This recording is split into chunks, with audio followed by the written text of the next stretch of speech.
ವಜ್ರೋದ್ಯಮಿ ಹಾಗೂ ಪಂಜಾಬ್ ನ್ಯಾಷನಲ್ ಬ್ಯಾಂಕ್ಗೆ ಬಹುಕೋಟಿ ವಂಚಿಸಿರುವ ಆರೋಪಿ ಮೆಹುಲ್ ಚೋಕ್ಸಿ ಕೊನೆಗೂ ಪೊಲೀಸರ ಬಲೆಗೆ ಬಿದ್ದಿದ್ದಾರೆ.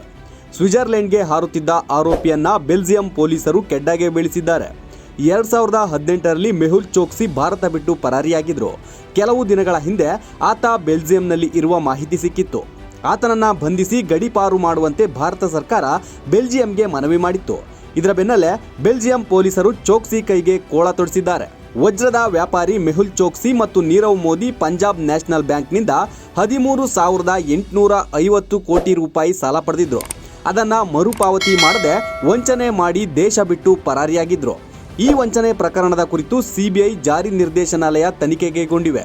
ಸಿಬಿಐ ಮತ್ತು ಜಾರಿ ನಿರ್ದೇಶನಾಲಯ ಚೋಕ್ಸಿಗಾಗಿ ಹುಡುಕಾಟ ನಡೆಸುತ್ತಿದ್ವು.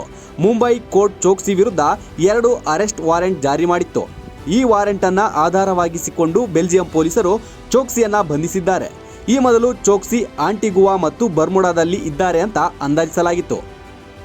2021ರಲ್ಲಿ ಚೋಕ್ಸಿ ಆಂಟಿಗುವಾದಿಂದ ನಾಪತ್ತೆಯಾಗಿದ್ರು. ಬಳಿಕ ಮತ್ತೊಂದು ದ್ವೀಪ ರಾಷ್ಟ್ರ ಡೊಮಿನಿಕಾದಲ್ಲಿ ಪತ್ತೆಯಾಗಿದ್ರು. ಆದರೆ ಅನಾರೋಗ್ಯದ ಕಾರಣಕ್ಕೆ ಚೋಕ್ಸಿ ಬೆಲ್ಜಿಯಂಗೆ ಬಂದಿದ್ದು ಅಲರ್ಟ್ ಆದ ಪೊಲೀಸರು ಬಂಧಿಸಿದ್ದಾರೆ. ಆಸ್ಪತ್ರೆಗೆ ಬಂದಾಗಲೇ ಚೋಕ್ಸಿಯನ್ನ ಲಾಕ್ ಮಾಡಿದ್ದಾರೆ. ಲೇಟೆಸ್ಟ್ ಹಾಗೂ ಇಂಟ್ರೆಸ್ಟಿಂಗ್ ಸುದ್ದಿಗಳಿಗಾಗಿ ಬಾಸ್ ಟಿವಿ ಕನ್ನಡ ಚಾನೆಲ್ನ ಸಬ್ಸ್ಕ್ರೈಬ್ ಮಾಡಿ. ಹಾಗೆಯೇ ಬೆಲ್ ಐಕಾನ್ ಪ್ರೆಸ್ ಮಾಡಿ. ಇದರ ಜೊತೆಗೆ ಫೇಸ್ಬುಕ್, ಇನ್ಸ್ಟಾಗ್ರಾಮ್, ಎಕ್ಸ್ನಲ್ಲೂ ಮಿಸ್ ಮಾಡದೆ ಫಾಲೋ ಮಾಡಿ.